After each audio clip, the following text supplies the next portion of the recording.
Break a leg, everybody. Thank you.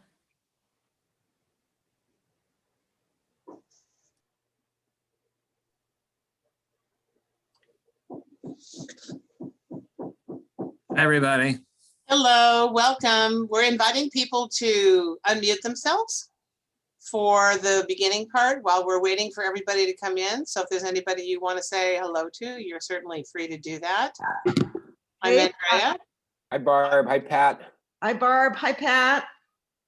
Hi, Willie. Hi, Tevin. Andrea. Hi, Andrea. Hi, Lynn.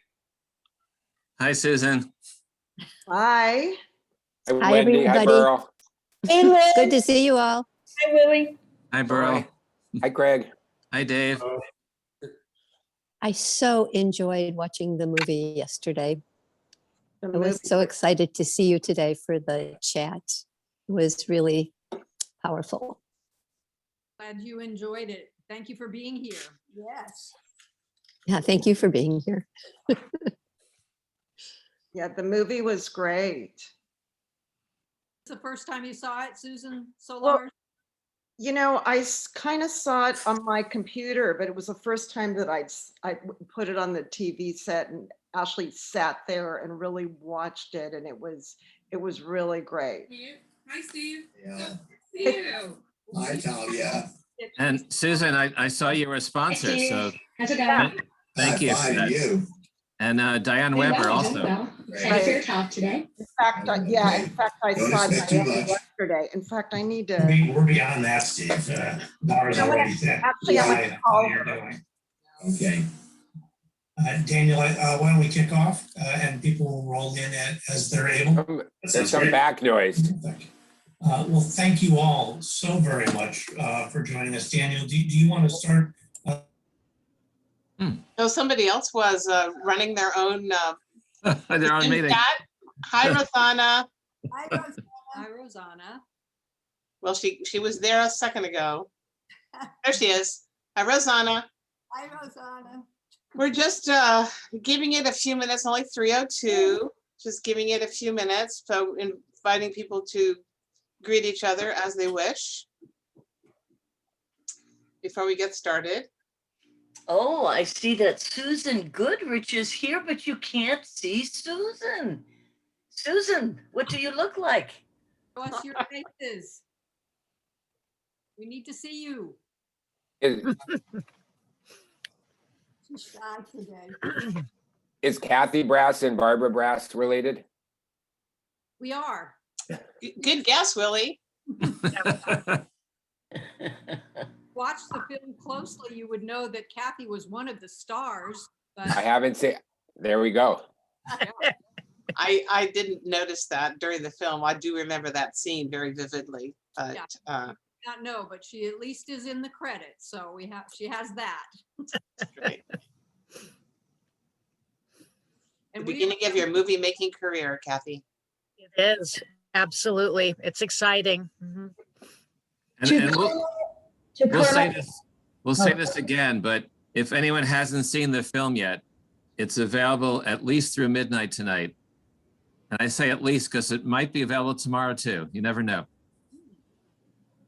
To Colonel Pat and Barb, as a spouse of a retired colonel in the Army, I applaud you for your bravery and courage under very difficult and challenging circumstances. Thank you. Thank And you. I thank you for your service. Yes. So in case any of you might not remember where you are, this is the live Zoom chat that's part of the 22nd annual Sacramento Jewish Film Festival, and we're here to discuss the movie Surviving the Silence. And it's 3:04. What do you think, kids? Want to get going? Sure. Well, we have assembled today to have a discussion with a very distinguished panel. My name's Andrea Rosen, and I'm your moderator. And I want to thank everybody so much for coming. We're going to have a great discussion. And we're going to start off. I'm going to start off by introducing the panel. I'll tell you a little bit about how we're going to work here. I'm going to introduce the panel.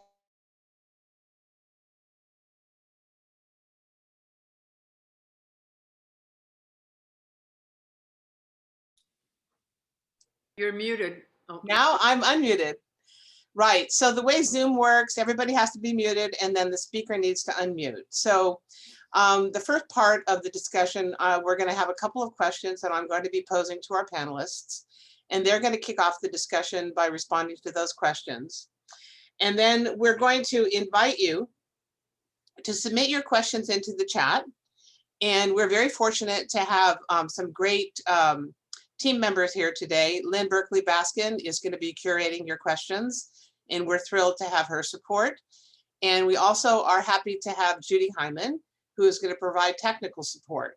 So if you're having any technical issues that you think is related to the Zoom part of the call, feel free to ask Judy a question in the chat. But if it's your own phone or your own mic or your own camera, we're not going to be able to help you with that. But we have a great team. And I would also like to before I introduce our panel, introduce some very important people to the Sacramento Jewish Film Festival. And I'm going to start with our director. So please say hi to Tevin Laxer.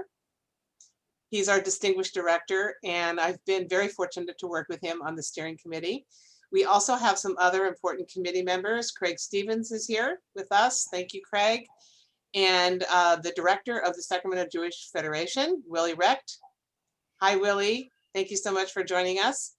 And Dave Hartsoff and Beryl Michaels, Susan Solars, also all members of the Film Festival Committee. So we're very fortunate to be rich in committee members today. And also Wendy. Oh, sorry. I don't know Wendy that well. My apologies, Wendy. Hi, Wendy.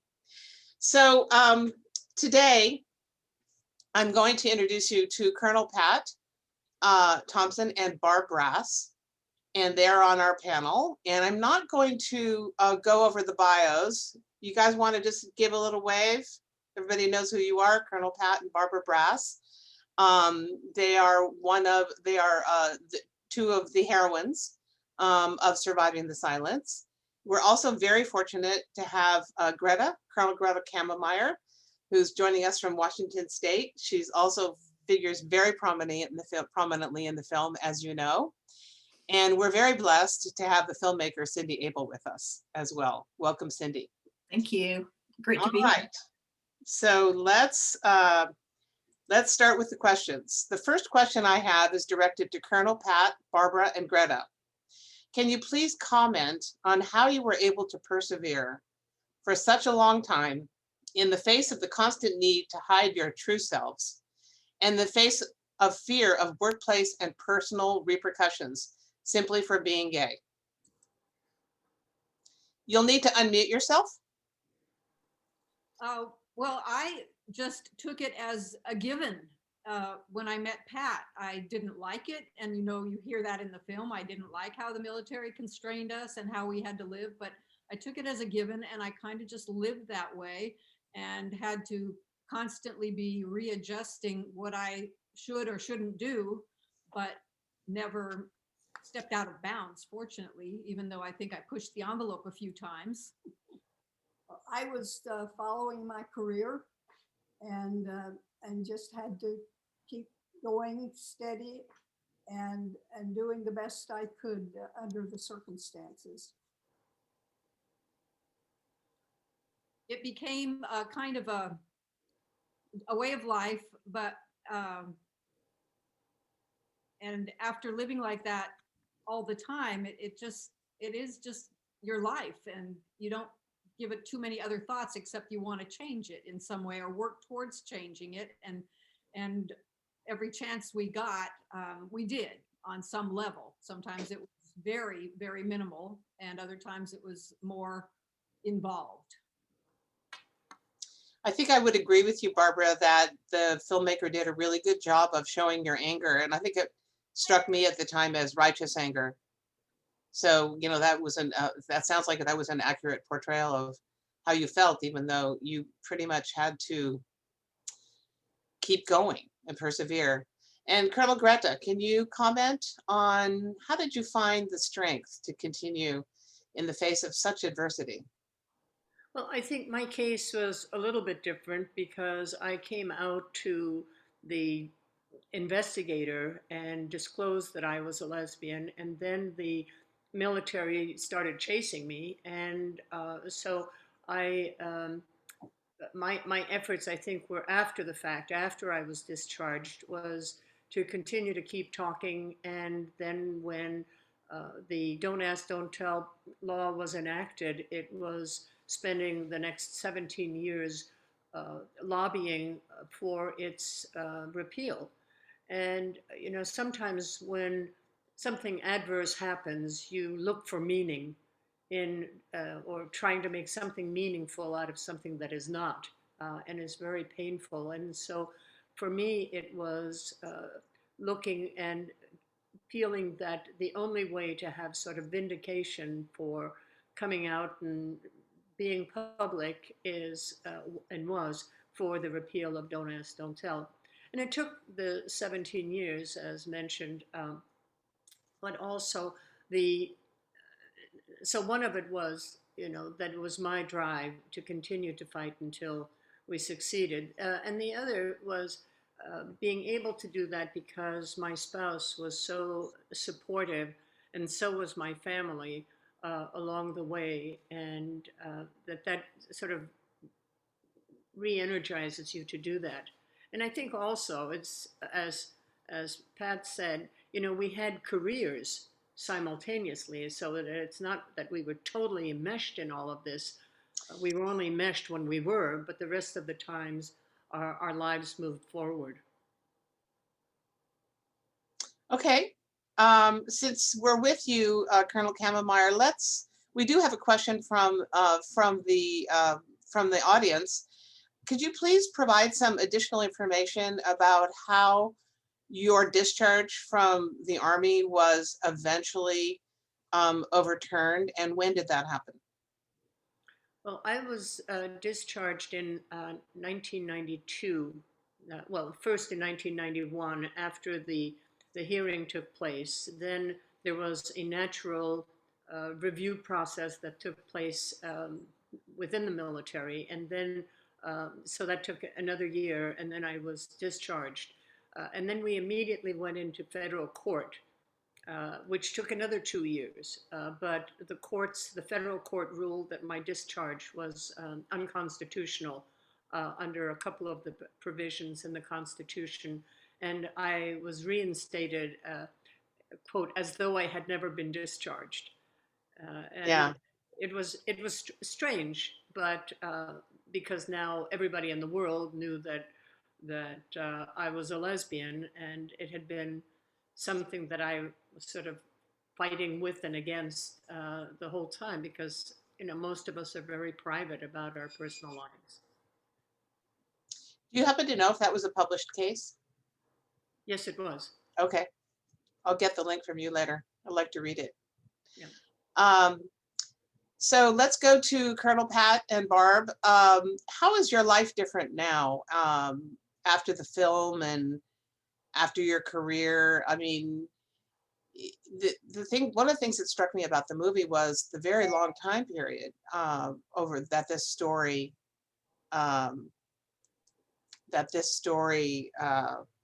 transpired over. How is our life now, today? Yeah, looking back on, you know, how is your life different now that all this has transpired? Well, I just feel a lot more free now. I'm so appreciative of our new president. We suffered through 4 years before that, and it wasn't easy because we were not recognized as being human beings during that time. Yeah, we now today it has been through the war of the last, I would say, 5 years. And for me, I was on I think on some kind of a solitary path with my activism. And that's all it was for me for the last 5 years. It was 100% activism that consumed me. And today I am actually struggling with some severe depression, and I'm not sure where it's coming from. my life is really great. I have a wonderful family. I have a wonderful house. I have a wonderful life. You know, everything is good. And, but this depression has sort of consumed me in the last couple of months. And I'm absolutely willing to talk about it because I think it's so important that we share that kind of thing with whoever, everybody, because a lot of us have to suffer through it.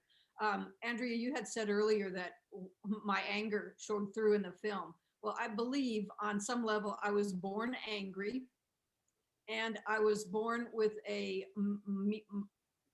some sort of a bit of depression maybe in my personality. I'm not sure, but I have struggled with it off and on all my life. It's never been as bad or as consuming as it is right now.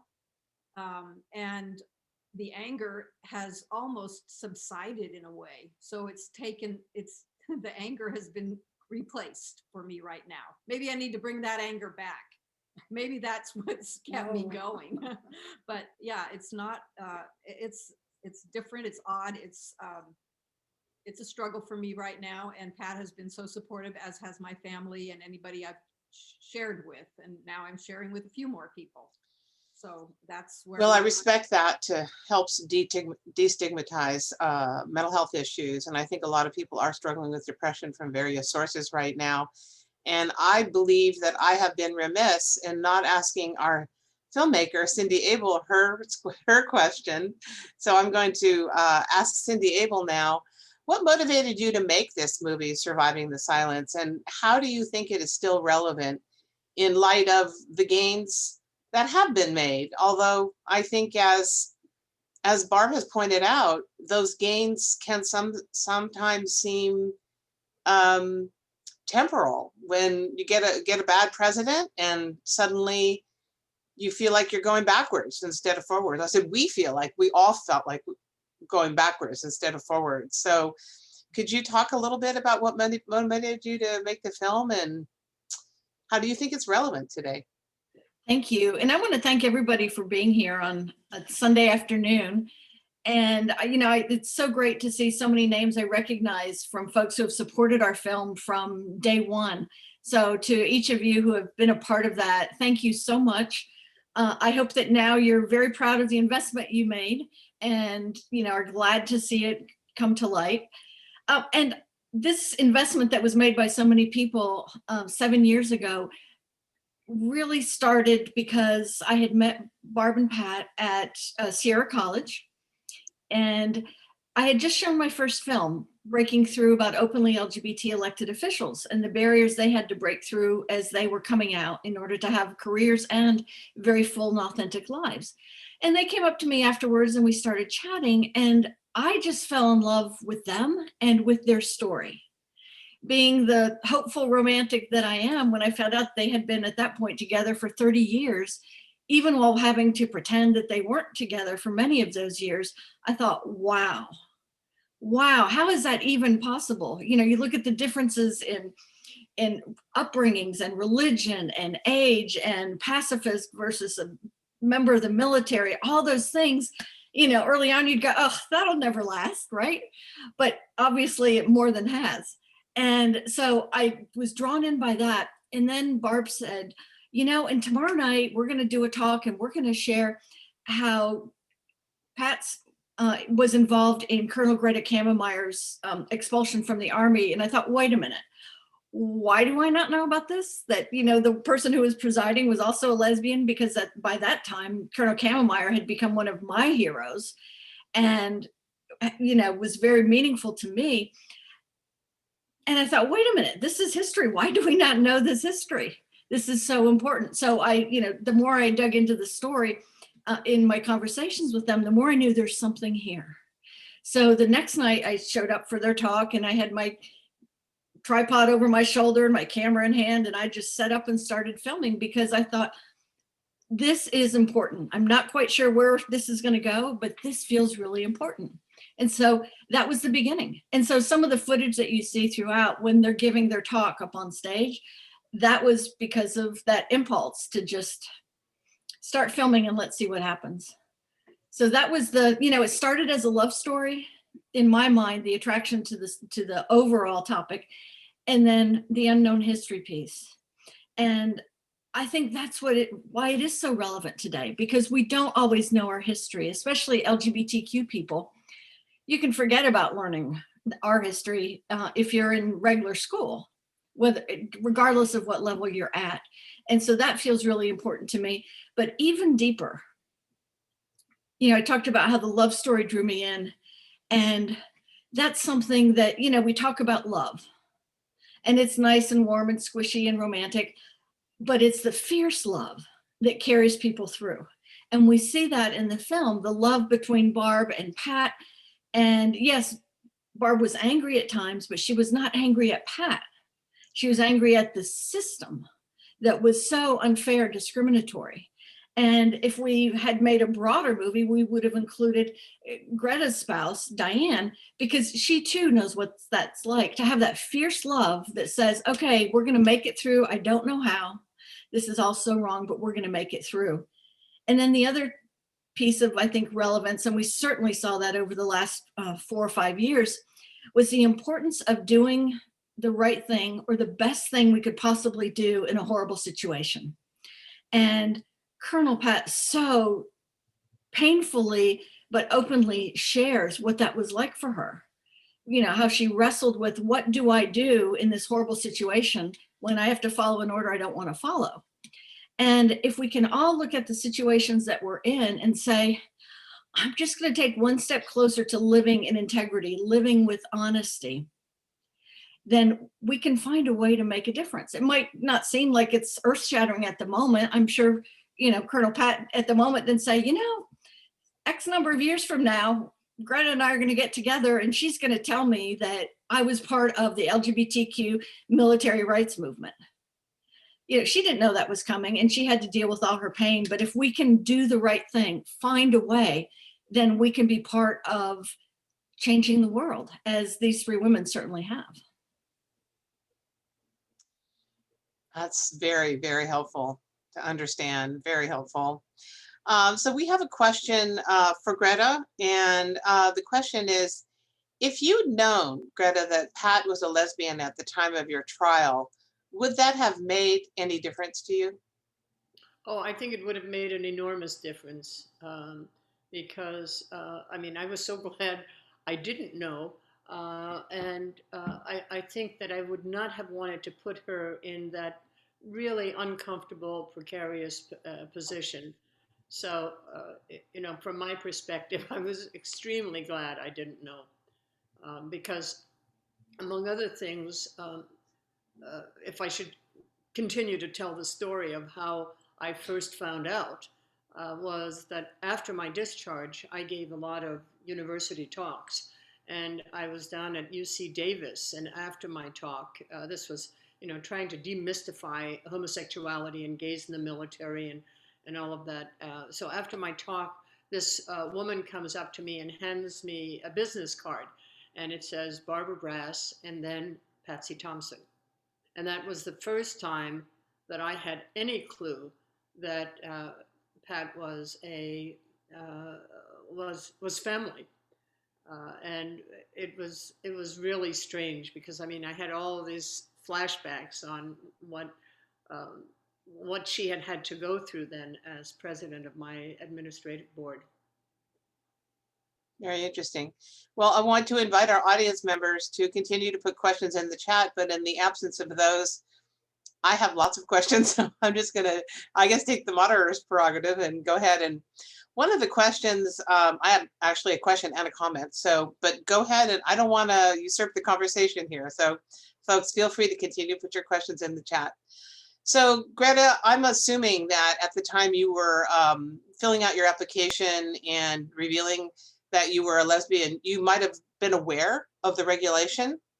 So my first thought was, if she knew what the regulation was and she knew that there was a potential for a problem in potentially violating that regulation, I think it was an application to a war college or something like that, I vaguely remember. What was behind your thinking to be so honest and forthcoming in that application? Well, actually, I had applied for a top secret clearance to, to be able to apply to go to the War College because I wanted to be I wanted to try to compete to become a general.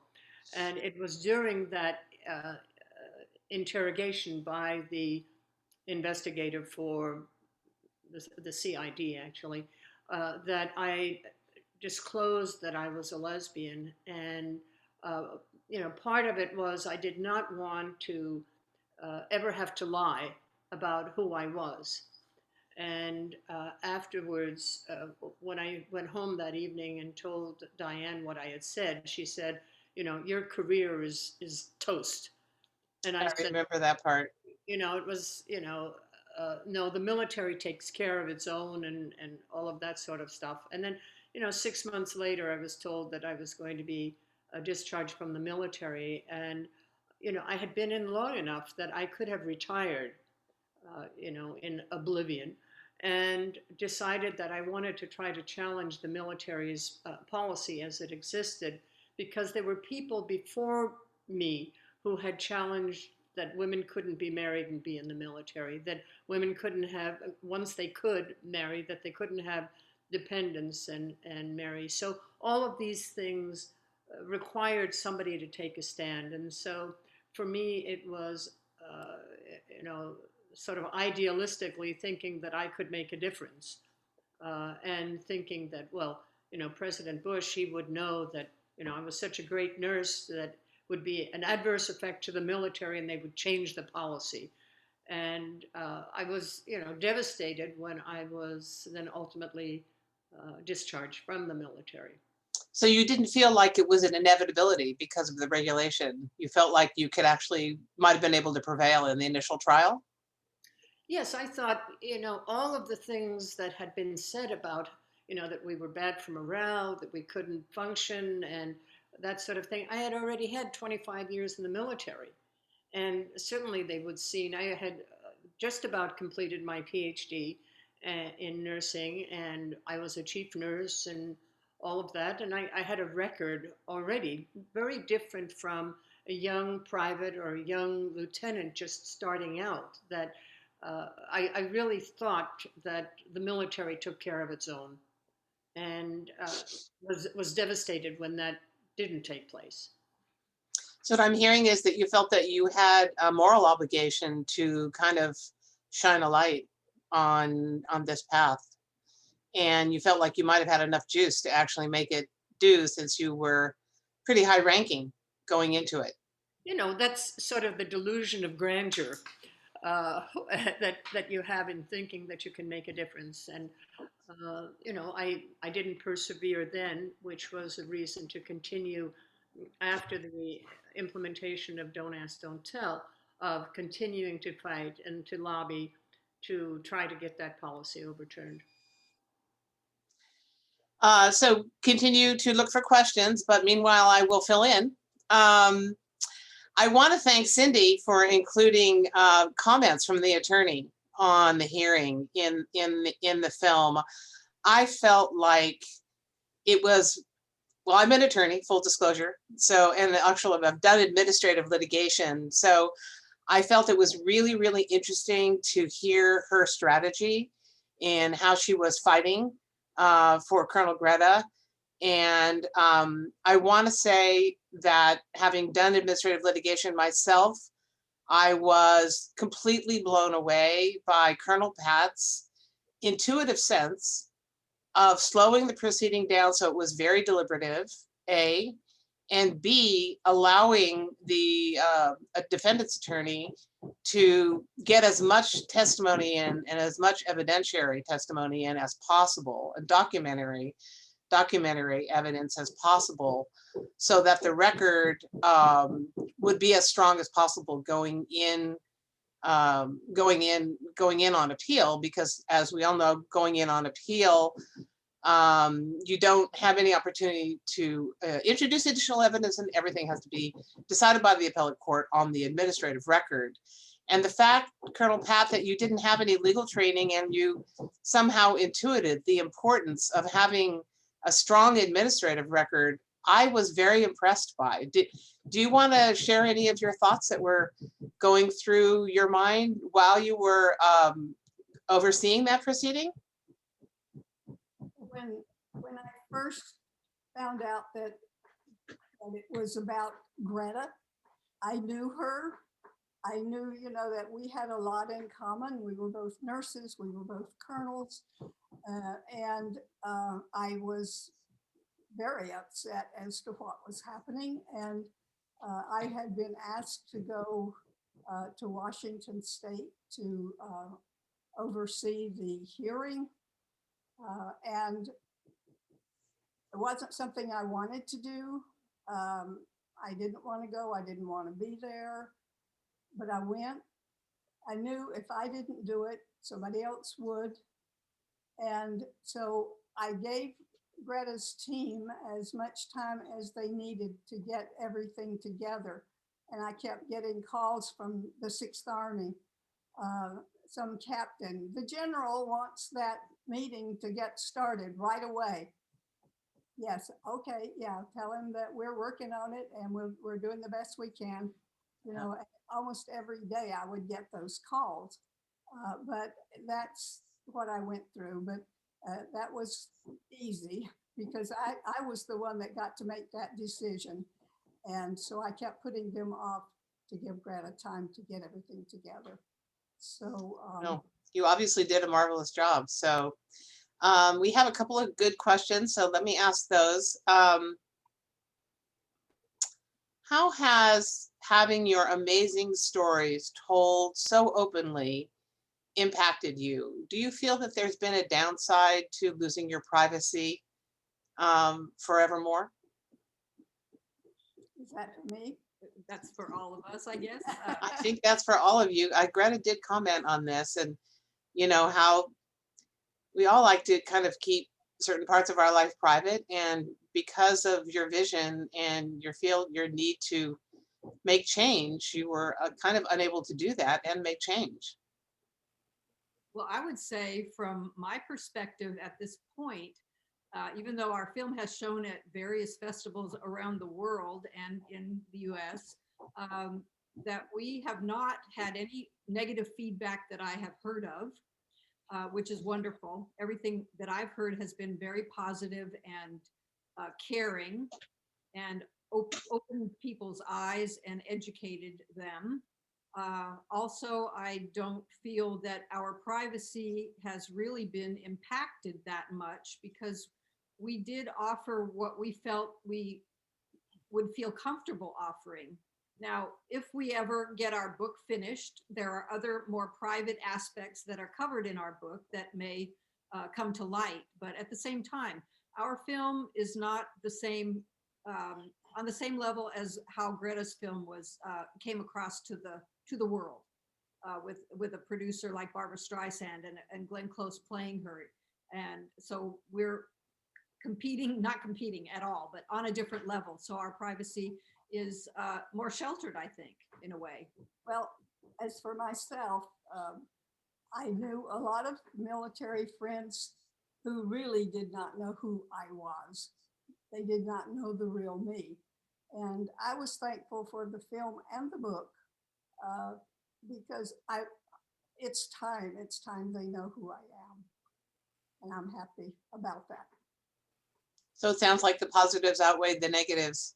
And we have one audience member who wants to know of Colonel Pat, have you heard from any of your friends or colleagues who are still serving in the military who now know you are gay? Have they reached out to you and said anything?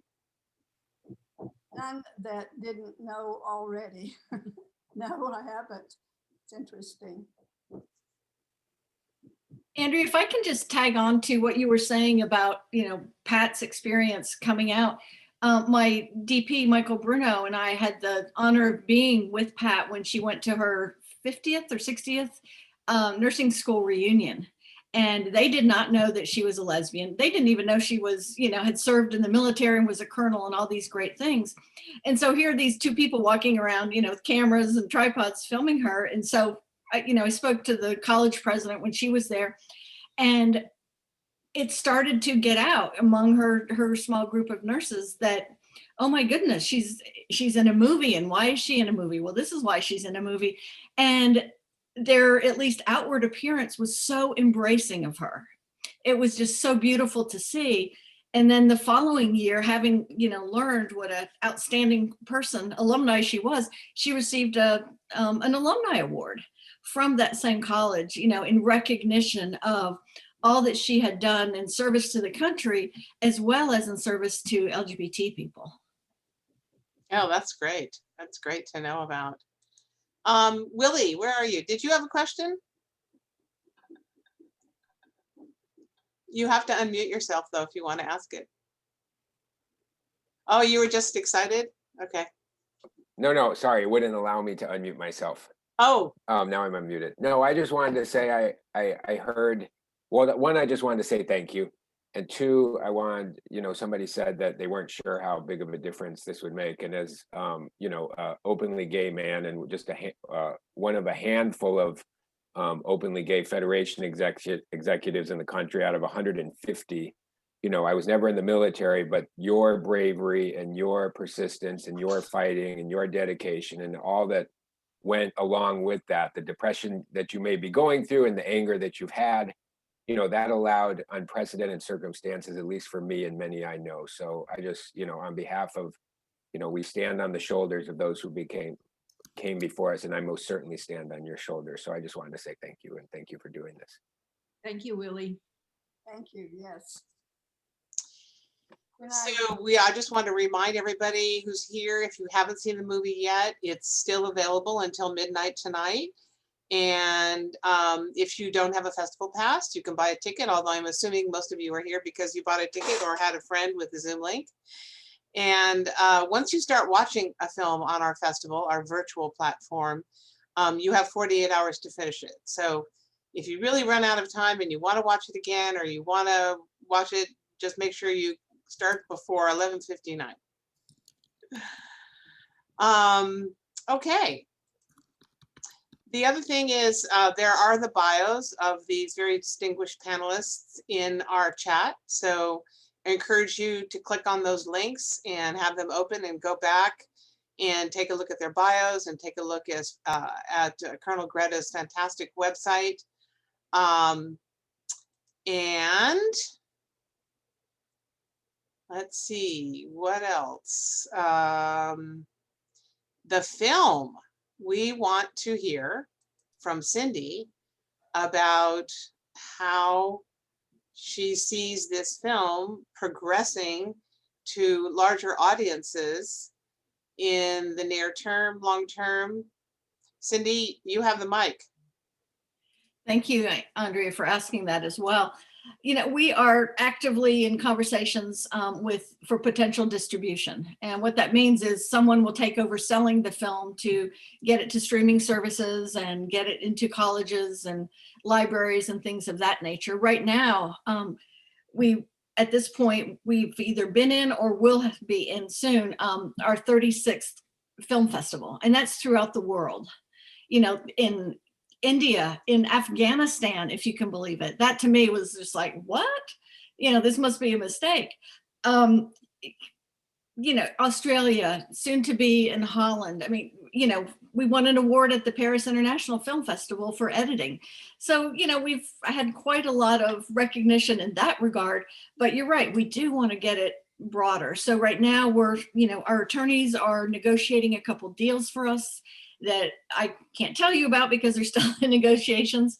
And we're also doing some fundraising so that we can, pay the attorney's fees, pay for the insurance. So we don't, in case we get sued because somebody thinks we used something we shouldn't have used, conforming the files to what the distributor's going to want, and all those things add up, and doing some promotion around it.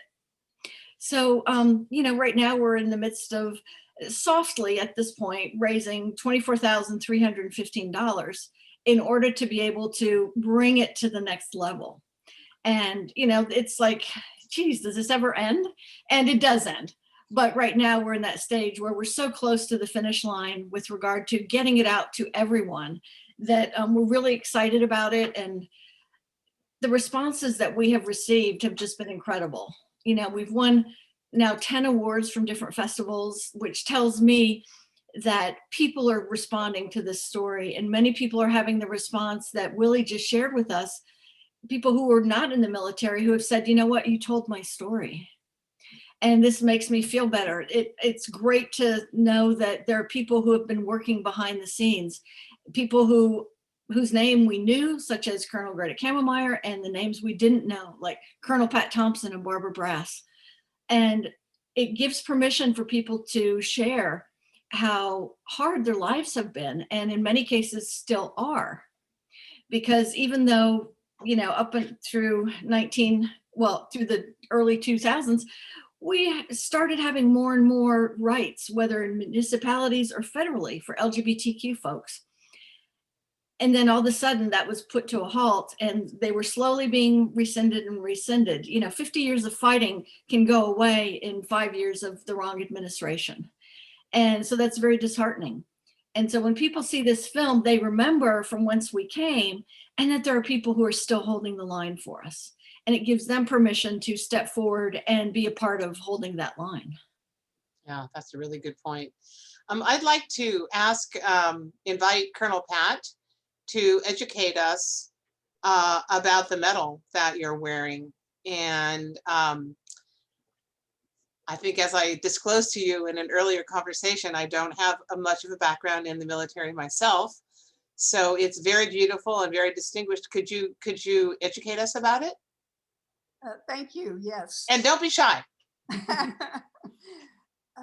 was presented with this award when I retired from the military. It's my highest award.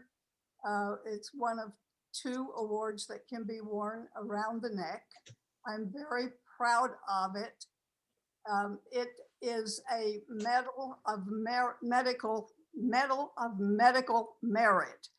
And it was presented to me for my work that I had done for the medical community of the Army National Guard. Thank you for asking. That's great to know. I wondered, we do have a question about that since the film has been in festivals throughout the world, what do we know about policies in militaries in other countries regarding the status of gay people? Has that been something you looked into? I mean, you're free to say, I don't know what it's like in Hungary or whatever, but do we know? Have we gotten any feedback? Has the film been shown in other continents? Well, it's definitely been shown on 5 continents. But with regard to the military, I'll let Greta or Pat and Barb speak to that. I know that there are countries who have, like Israel, for example, who were light years ahead of the United States. And Australia's own policies became a model for the policies in the United States.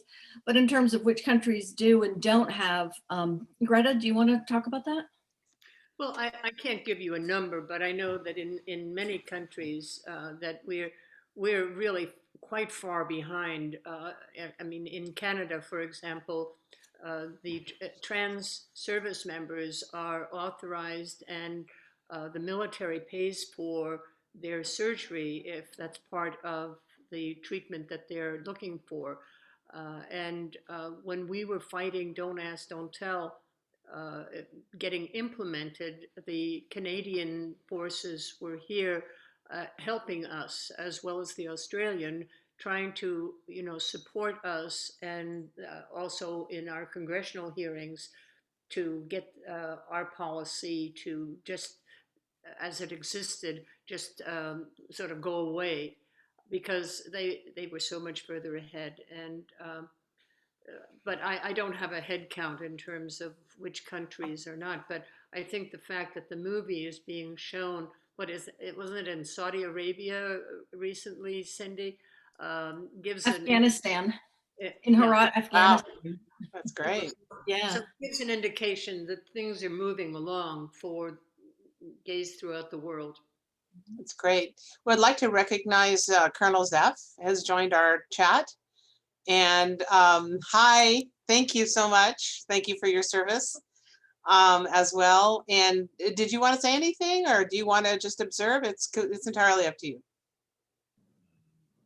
Thank you very much. And thank you to the panelists and the subjects of the movie for bringing this out in the open. I was a military psychiatrist, And as the servicemen and the veterans know, a psychiatrist is the one who actually signs off on the administrative discharge for people who at one point were thought to be homosexual. So I always had a lot of mixed feelings about that. And I actually, when soldiers would come to me and reveal that, I would at times violate the regulations by keeping it secret. But so I was part of that process, and I certainly appreciate the more enlightened attitude that the military has now, and I'm glad that things are progressing in that direction. Though I kind of wonder whether in the rank and file in the military there's still some alienation amongst people who are gay.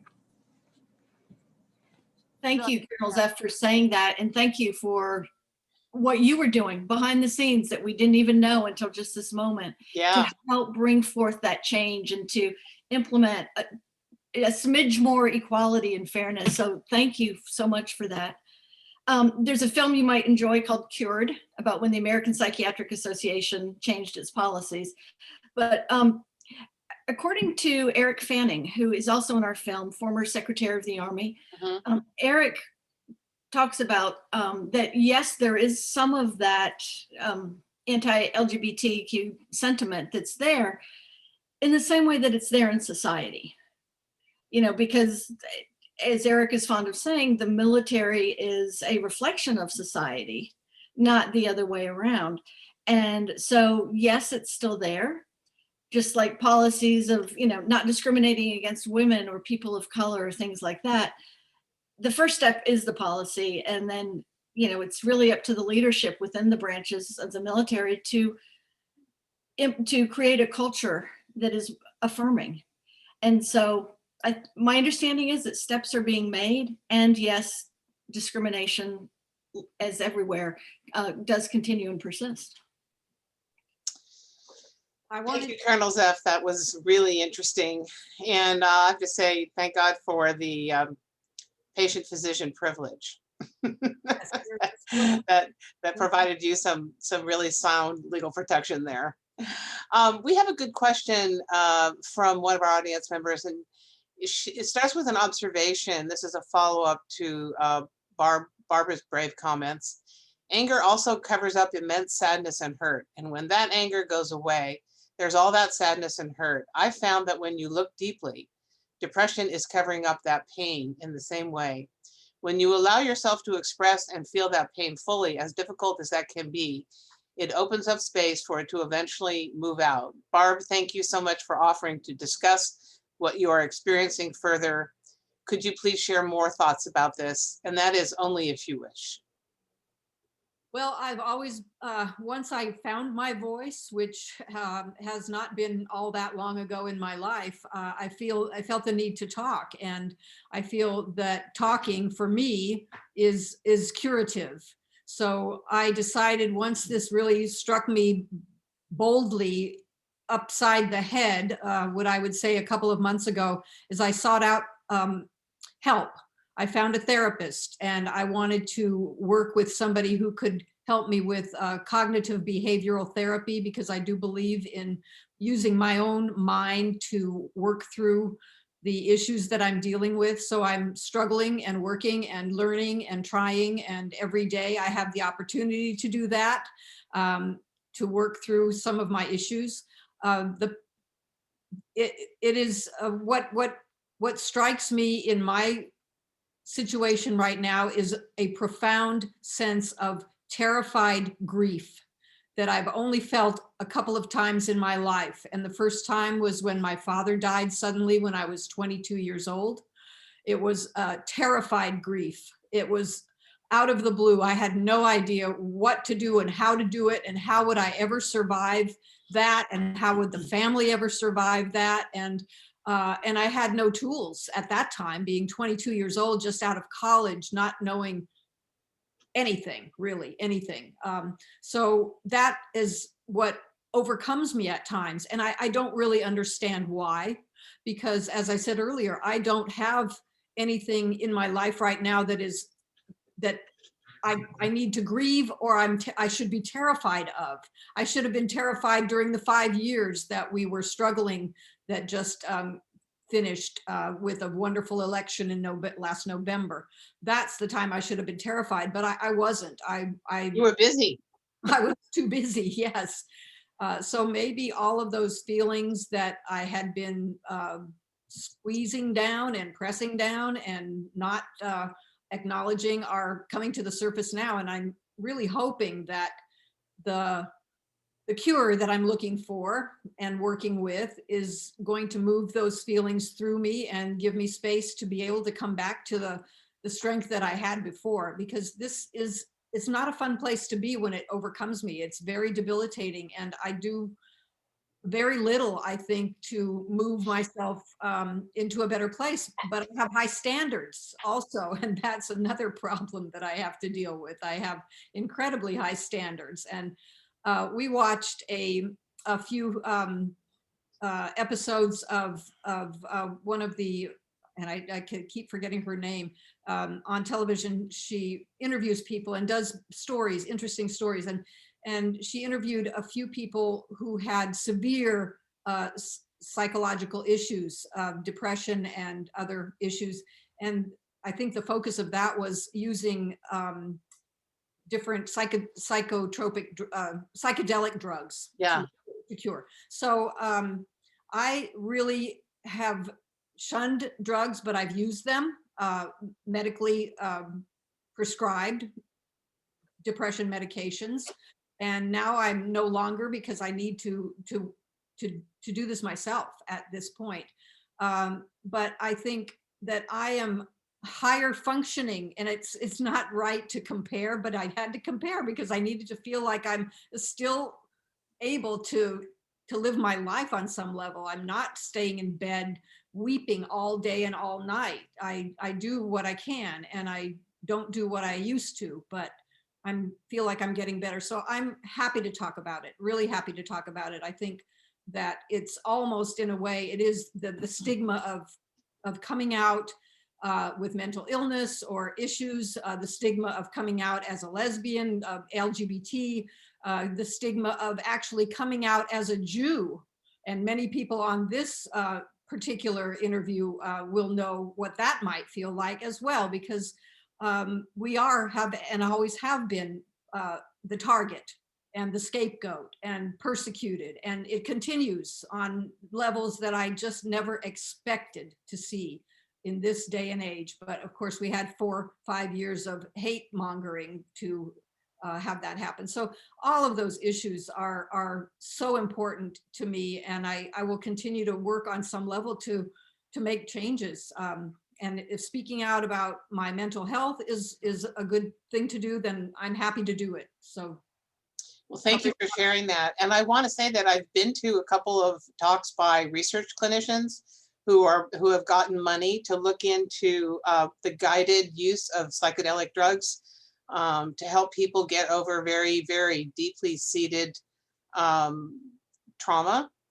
And it's a very, very encouraging area. So, I mean, if I was in that situation now, I would definitely explore that. There's a lot of money being thrown at that right now. And it's not just taking LSD or psilocybin. It's not like the old days at all. It's completely different. It's guided. It's a very long-term process. And for the people who have been really, really stuck, there's been some very promising outcomes. Yes, that's exactly true. What the program we watched talked about. Yeah. UC Davis has a lecture series, and they've had a couple of researchers come in and speak on that whole new vein of research. Okay, well, we'll try not to go off on a tangent, Andrea. I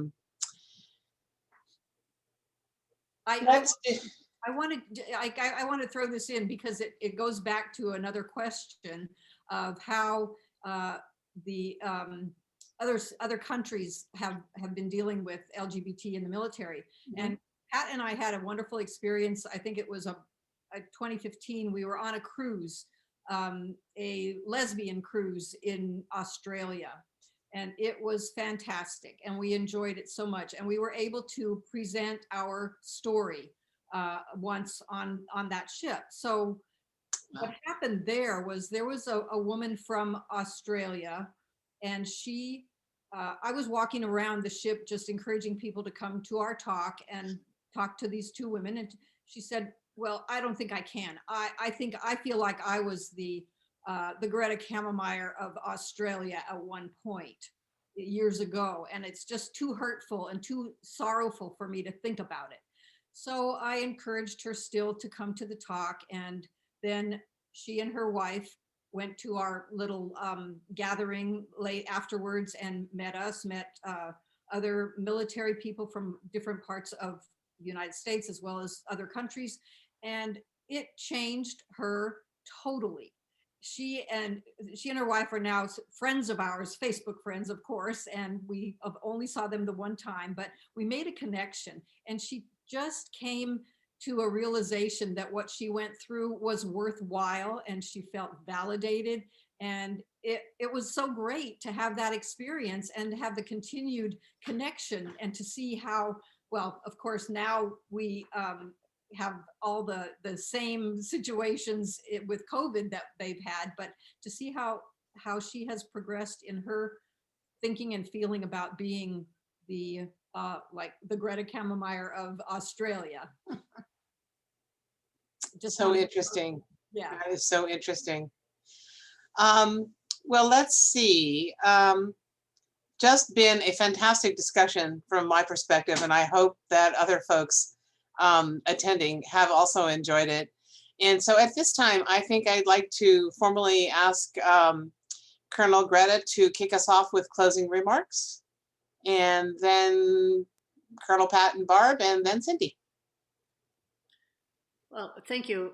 I think the main thing to get out of these opportunities that serving in silence and surviving the silence have given us is that we are the spokespeople for the thousands others who have served in the military, who have been discharged from the military, who have felt negated and isolated, and yet contributed to the American military.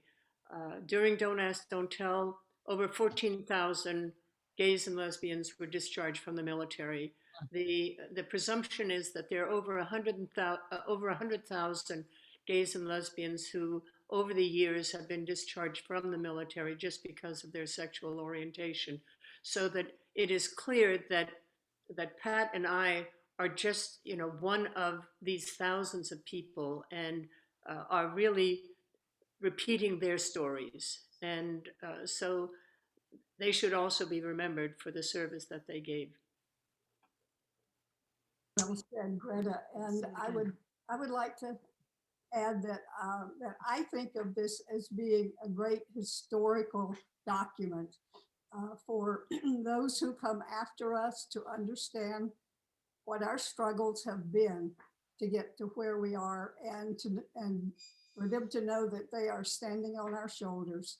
And there are many other than us whose shoulders that we stand on. And so we appreciate everyone for all of their input to our community. I agree with that as well. And I feel in some sort of a call to action that people who need to, want to, and can come out on whatever level works for them should do it as much as possible, provided they keep themselves safe from harm on whatever level that may be. It could be physical harm, it could be emotional, it could be mental, but the best thing that coming out does, and as I said before, it can be coming out as LGBTQ, it can be coming out as Jewish, it can be coming out with mental health issues, it can be just coming out to be your authentic self, and do it as often and as much as you can, because it makes a huge difference to the coming out person as well as the people who are come out too, and I would encourage that. And thank you all for being here today. Yes.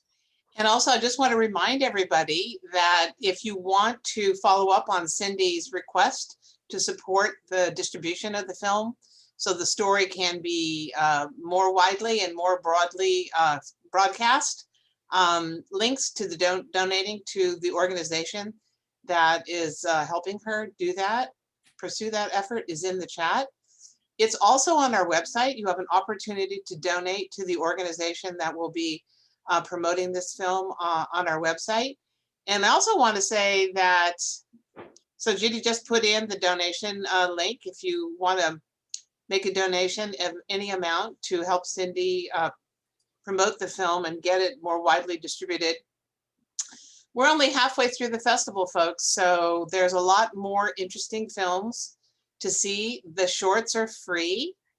We've got lots and lots of films coming up for another 14 days, something around that, 12 to 14 days. I haven't done the exact count. So be sure to go to our website and take a look at the trailers, see if there's any more films that you want to see. And you can buy 5 film passes and get a little bit of a price break, or you can just buy individual tickets to the films you want. And we also have some fantastic Zoom chats coming up, including one about the comedy The Land of Milk and Funny, and one about the jazz and blues music company called Blue Note. There's going to be a great film chat coming up on that. So don't miss those if you're interested in laughing and hearing some great music and hearing from the musicians and people knowledgeable about those topics. So I think, Cindy, did you want to make any closing remarks before we get to the end? Sure. I mainly want to say thank you. Thank you to those of you who believed in this story enough to, first of all, to be in it, for entrusting us with that, and also for supporting it from the very, very beginning and along the way. And thank you in advance to those of you who are able to help us go to the next level with this. And I would just like to encourage everyone, in addition to coming out, as Barb so eloquently referred to remember that kindness really matters, especially right now. Whether it's a smile, it's a kind word, those things do have an impact, and they ripple out, and they do create some change. So thank you so much to all of you for sharing part of your afternoon with us and for watching and caring about our film.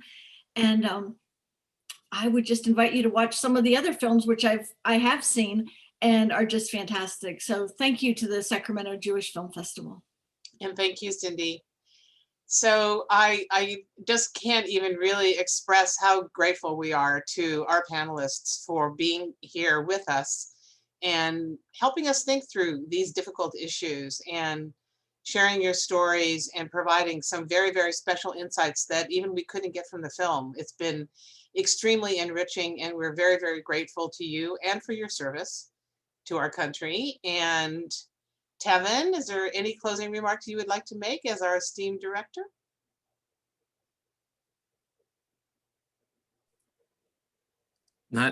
Thank you, Andrea. Not much I can add to all the wonderful comments that have already been made. Again, I'm just pleased that we've had this opportunity. I'm pleased we were able to show the film. I've been wanting to show the film for several years. So I'm happy that we could do that. I'm happy everyone could join us. And as I mentioned before, we will be putting it up on our website so that other people will have the opportunity to listen to the chat today. Right. So I'm glad I just saw that little recording button in the upper left hand of the screen.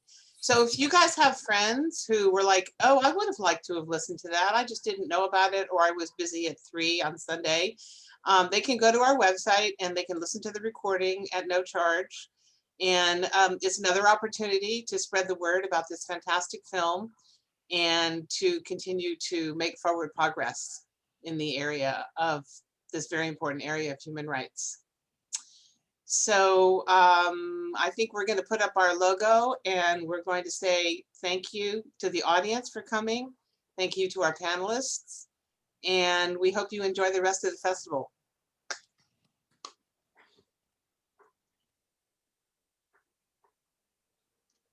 Thank you, everyone. Bye-bye. Bye-bye. Bye. Thanks, everyone.